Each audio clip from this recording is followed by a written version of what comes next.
What's up, everyone? Kevin Allen here, aka the Geek, and I'm back with a first look lineup for Week 7 of the 2019 Daily Fantasy Football season. I decided to do it a little different this week and go with Fanduel instead of DraftKings, because why should DraftKings get all that love? It's a little Fanduel. Love Fanduel. Fanduel's awesome. So we're going to do a quick first look lineup on Fanduel for the Week 7 slate. And before we get started, the first thing I always want to do is check out the live odds. This is something we have over at dfsarmy.com, where this is going to let us know, which of these games have a high total that we should be targeting. So obviously, Chiefs Broncos, that's Thursday. That's not part of the slate. So let's just take a look real quick here, and you'll see very quickly that some games stand out dramatically. Rams Falcons, two teams can't stop anyone defensively. Both score really well. Love this game. 54-point total. Love it. Here we've got a Bills game, Bills-Dolphins game that for the most part we could skip, except actually the Bills have a pretty high team total here, which is pretty cool because they're favored by 16.5. So for all intents and purposes, Bills are supposed to be doing all the scoring in this one, so they could put up a good number even if Miami is a disaster. Jaguars, Bengals 44 points, not great. Maybe can squeeze, there are some bad run defenses in this one, or a bad run defense, so we can find a play there. Pretty bad defense overall for the Bengals, so there might be some interest on the Jaguar side here. Vikings, Lions, pretty much not non-exciting game again outside of the running backs, specifically the Vikings running back Dalvin Cook. Here we go. Packers, Raiders, middling total, nothing to target specifically. The only other really high value game this week is really Ravens Seahawks. So what an interesting week where you've got this game that's going to stand out like a sore thumb. This is where we're going to try to get most of our plays from. And then we'll have to find pieces from some of these other games, some of these lower projected game totals to see what we can figure out. I mean, we're going to skip this. We're going to skip this for the most part. These are just ugly. Let's see how it comes together. All right, so really important before we get started to note that this is Monday night, Tuesday morning. This is a first look lineup. Lots of things will happen between now and Sunday. So we don't know. But I like to get a feel for the slate. So I'll go through it position by position. I always do this every Monday night after the last game or Tuesday morning. I want to start getting a jump on, next week's research, getting a jump on next week's stuff. So let's just take the quarterback position. We already talked about a couple games that stand out. One of them is Baltimore at Seattle, and Russell Wilson's been fantastic when needed.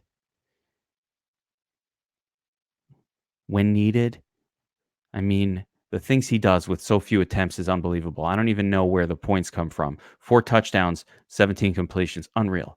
And this week he's got a game against Baltimore where Baltimore is going to do some scoring. So love Russell. He's the most expensive quarterback.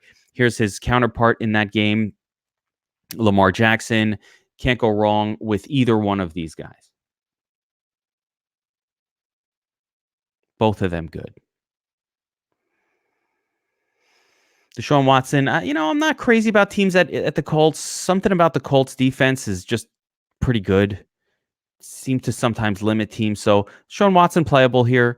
I think this game has some general appeal, but again, that total is going to be a little bit lower, 48. I'm looking for the 55-pointer. And here we go. Matt Ryan, Jared Goff. I can pay down a little bit to get one of these guys. Now, Matt Ryan has been the more consistent of the pair, putting up over 300 yards every single week, multiple touchdowns most weeks, a floor really high against the terrible team to go up against. Now he's got the Rams, which just bleed points to pretty much opposing pass catchers, opposing quarterbacks. So that's a good spot for Matt Ryan at home. Jared Goff is very playable as well. Here, no team that has faced Atlanta has not put up big numbers. That is an automatic. Every team that's faced Atlanta, the quarterback has just crushed, as is clearly shown here. by ranking 31st overall versus the position. So they're just bleeding points to quarterbacks. And then, of course, you have Josh Allen, who's in this weird situation where they're at home versus Miami. I think Bill's defense could do a little bit of scoring here. I don't know how much they're going to need out of Josh Allen, but his team's going to score a lot, and Miami sucks. So you never know. I'm going to slot in the Ryan here. I think I've played Matt Ryan like every single week this season in cash. He's just had great matchups. Continuing down the list, I mean, I like Kyler Murray. He's in a good spot. Giants defense also really bad. Murray broke out last week, and I think there's more to come. Man, if this guy had some pass catching weapons, he'd be unstoppable. This is what I've been talking about with him. He's been getting these 20s, 25s, decent 19s, 17s, decent scores without throwing for touchdowns most weeks.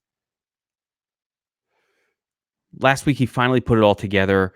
340 yards, three touchdowns. Didn't even do too much with his legs. I love Kyler Murray. I love his future. Everything about this kid is amazing. But not quite. This lineup is sort of trying to create a cash lineup, or the closest thing to a cash lineup as possible. And so Ryan's a little more consistent. He's at home. I'm going to favor that a little bit. I'm going to see if there's any cheapies that we can look at here that are of interest. Here we go. I don't think I'm going to switch it, but you do have Kirk Cousins here. No, not Kirk Cousins. Jacoby Brissett in a high projected game. Houston gives up a lot of points to opposing quarterbacks. We've got Daniel Jones, who's had a couple good games in his career, getting the Arizona cheat code treatment. I don't want to use somebody like this in my cash games per se, but I do like him as a pay down option on the slate. Gardner's playable, again, just because Cincinnati sucks defensively. And that's it. So I'm going to leave Ryan in here for now. But I mean, the guys who are going to make my list this week are probably Minshew, Jones, and Brissett at the low end. And then pretty much most of this group right here. I like Kyler. My favorites will be Ryan and Goff. I'll have some exposure to Wilson, Lamar, some one-offs with Josh Allen, I suppose, a little bit of Kyler Murray, not too much. The biggest issue with Kyler Murray is his passing game weapons. There just aren't that many of them that I like. So I'm going to keep it with Matt Ryan at the quarterback position, but just keeping in mind that any one of Russell Wilson, Lamar, Goff, it's an amazing week because last week it was really tough to kind of find a lot of great matchups. And this week, that's all turned on its back. So let's take a look at the running back position and see what we can come up with here. Barkley coming back this week, gets a pretty good matchup against Arizona defense. If we can afford him, great. Dalvin Cook's a beast week in and week out. I mean, if I'm making a cash lineup, I borderline have to use him if I can afford him. Dalvin Cook, he's on the road at Detroit. Detroit's giving up points to the running back position. It's Monday night, and we just watched Jamal Williams do pretty well against this Detroit defense. I don't think it's a gimme by any stretch of the imagination, but what I love about it is Detroit has excellent cornerback play. So unlike the last couple of weeks where Minnesota's been able to throw the football because they've been facing horrifically bad pass defenses, and we saw their passing game just take off.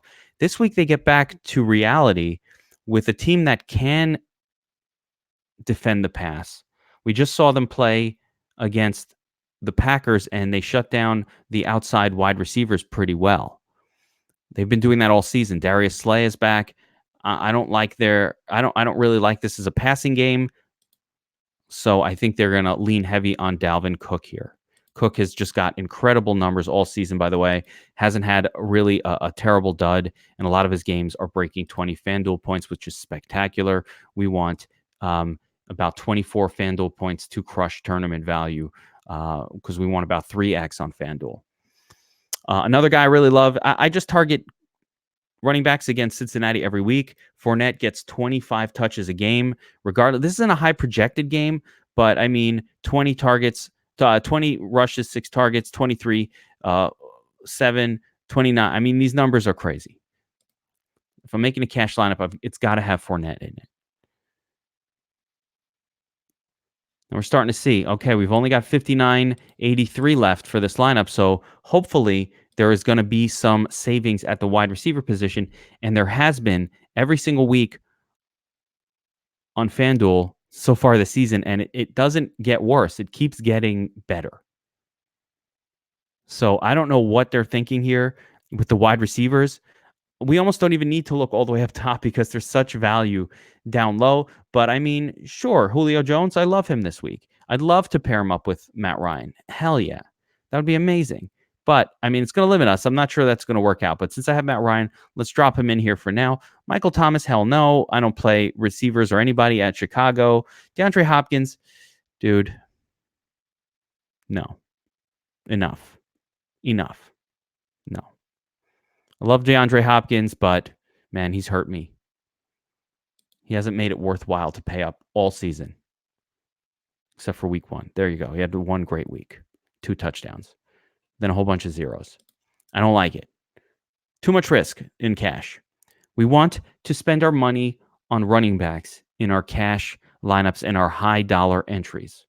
I want to raise up my floor, and you don't get a floor by playing DeAndre Hopkins because you're paying all this money and you're getting 6s and 9s and 12s. It's too much.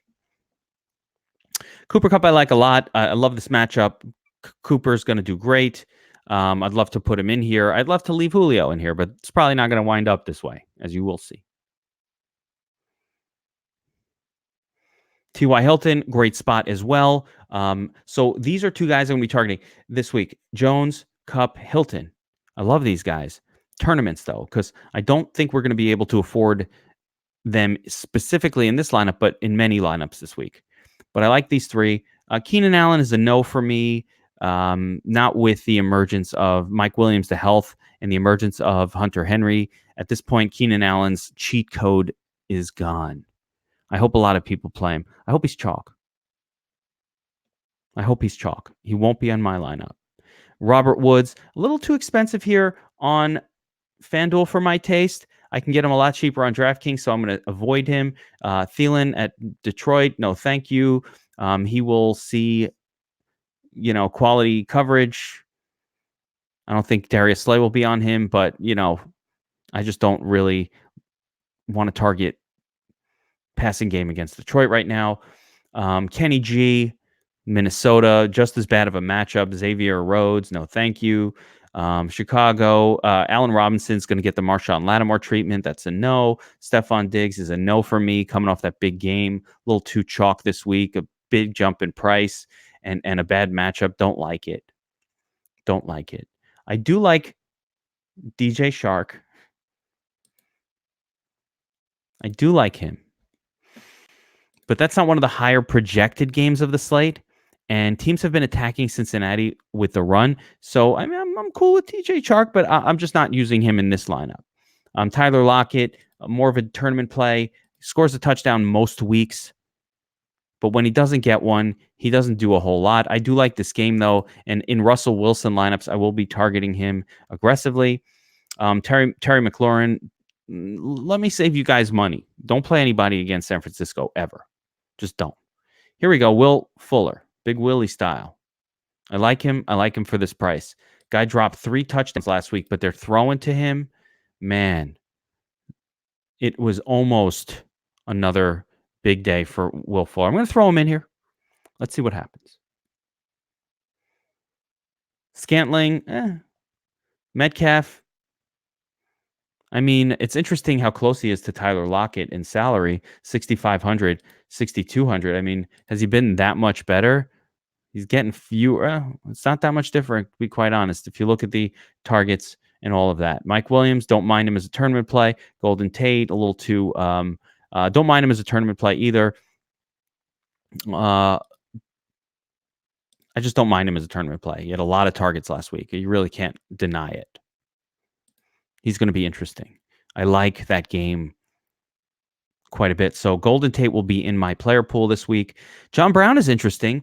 He's coming in at 5,900. He gets all the looks from Josh Allen, and it looks like it's going to be a Josh Allen, sort of smash day potentially against the Miami cheat code offense. So I don't have any problem playing little John Brown, little sheriff, the sheriff. I don't mind it. Let's find some cheaper guys though. I need some salary savings here. So let's see who we can find. That is in a good spot and cheap enough to play. Tyrell Williams, 5,900. Let's see what his health looks like. You know, he's got the foot, practice, non-participant. I don't know what's going on with this guy. We'll have to wait till later in the week to figure that out. Allison got a concussion tonight.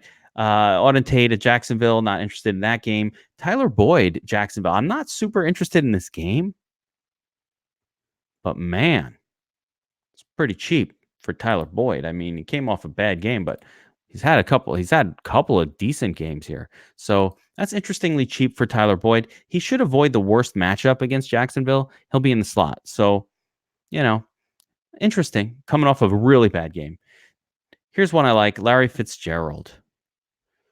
Yes, he hasn't done that much. I get it. But another 8 targets, 6 receptions, decent amount of yards. We see the improvement of Kyler Murray. I like it. And here's another guy I like. Calvin Ridley. Why? I can pair him up with Matt Ryan in this lineup. I like that. So I'm going to leave him down here, but I may switch this up actually and go Ridley at wide receiver. Why? Because I want to pay up for running backs in a cash lineup or a cash style lineup. Let's throw a defense in here now. Just looking through it, I mean, there's obviously Buffalo Bills stands out as you almost have to play them or consider it because Miami sucks. The other one I'm interested in is San Francisco. They're such a good defense, and Washington sucks. Save 500 and do that. Jaguars at Cincinnati. I mean, that Cincinnati O-line is terrible. So this is a doable situation. Any one of these is great, but we got to pay up. We don't have that much funds left. I'm going to throw the 49ers in here, but here's the deal. I do like the idea very much in general of paying down in my cash lineup for a defense. So if we look towards the bottom of the list, some defenses that maybe are playable, that maybe stand out a little bit. Colts at home. Again, Watson just gives up a lot of sacks.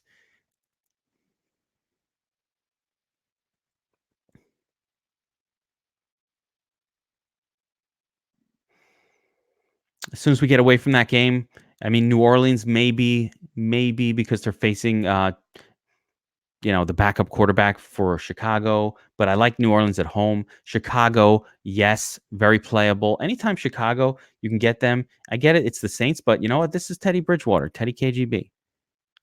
Anytime you can get the Chicago defense at a discount, it's a consideration. Tennessee sucks.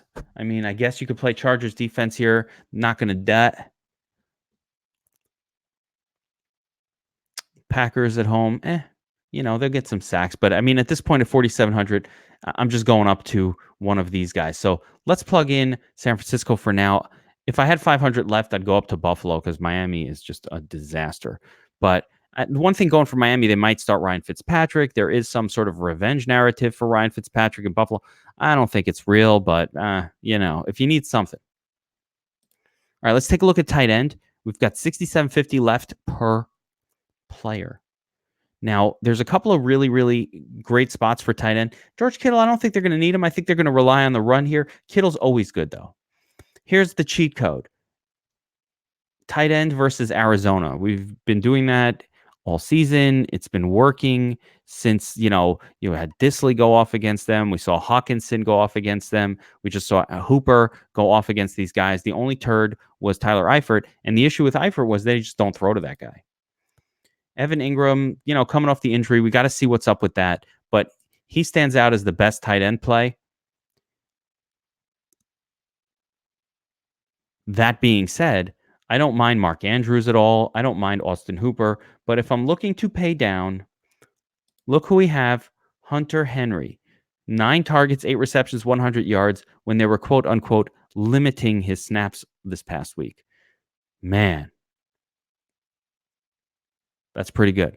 So because I want to pay up for running back, I'm going to use Hunter Henry. Now let's see what we've got left. 7,800. I can get to Kamara. Nope. I can get to Aaron Jones. Nope.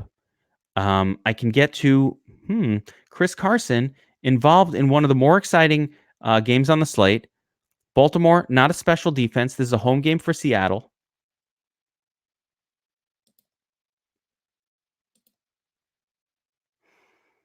I mean, 24 carries, 4 targets, 27, 2 targets, 22, 4 targets.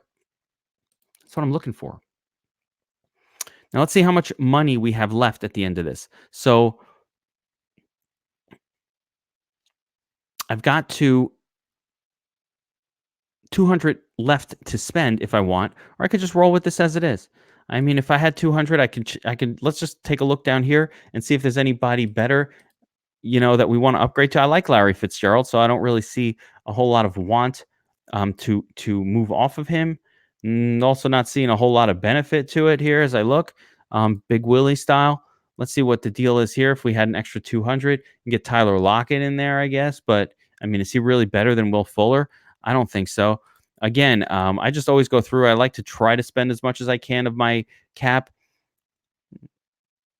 I'm not feeling it, right? I like Ridley better than some of these guys, but if I could get to John Brown, but I can't, right? So the only options I have right here are either, leave it as it is, or leave Carson in there, or if I thought, for example, that Saquon Barkley was going to be fully healthy, I could see merit to just punting the defense.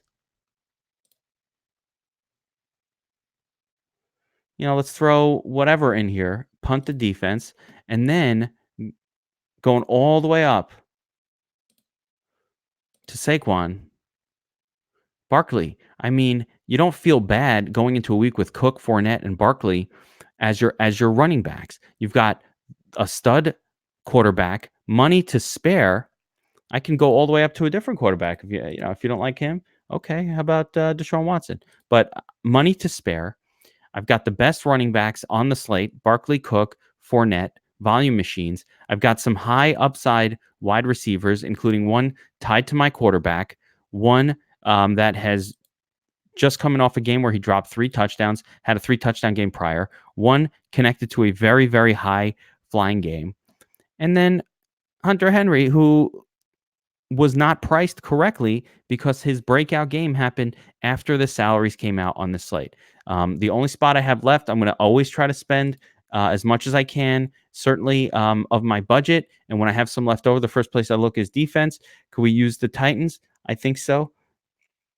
I don't love any of these defenses, but that is what it is. So that's it for the first look FanDuel lineup. Week 1. Oh, I got a question here. Straight heat at too good. Ask, is it good to pair the running back and the defense? Yes. Running back and defense is and there we go. I did that here. So nice catch. Running back and defense is what we call a secondary correlation. It's not connected to the quarterback wide receiver team stack. So it creates more correlation in our lineup that's not directly connected. We want to squeeze as much of our lineups into, especially in tournaments, into a smaller number of games so that when the nuclear explosions happen to players that are chalk, for example, and the chalk explosion happens, you don't want the fallout hitting every single lineup that you've made. And the way you do that is to target game and team stacks in correlations and then add a secondary stack into every lineup. So essentially one lineup could have a quarterback, 3 pass catchers from the same game, maybe 2 from the same team, 1 from the opposing team. That's already 4 spots. Then you have a secondary correlated stack, another 2 spots. That's already 6. So you've got your 1, 2, 3, 4, 5, 6, 7, 8, 9 spots. 6 of them are condensed into just 2 games. Condenses your field. And if those games go the way we want them to, we need less things to go right. In essence, less factors going right. So there you go. Yes, you do want to pair up that running back in that defense. All right, guys, that's it for the first look FanDuel lineup. This is week 7. Monday night, Tuesday morning, whenever you're watching this. Check it out. This is not a final product, but just man, I freaking like. I'm entering it because I like it, but it's not a final product.